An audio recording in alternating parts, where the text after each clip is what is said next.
कराची की फिजा में बादल तो छाए मगर बारिश ना हुई। बढ़ती गर्मी ने शहर कायद के बासियों का जीना मुहाल कर दिया। आइंदा आने वाले दिनों में मौसम कैसा होगा, महकमा मौसमियात ने पेशगोई कर दी। महकमा मौसमियात का कराची के मौसम के हवाले से कहना है कि आइंदा 2 रोज तक शहर में हीट वेव्स की लहर बरकरार रहेगी। तेज धूप के साथ तपिश और गर्म हवाएं चलेंगी। कराची में आज ज्यादा से ज्यादा दर्जा हरारत 42 डिग्री सेंटीग्रेड रिकॉर्ड किया गया।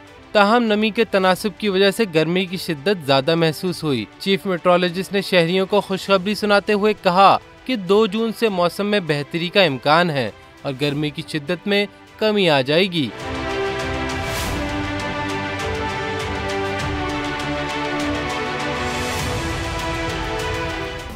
सब्सक्राइब करें और बेल दबाएं ताकि कोई खबर रह न जाए।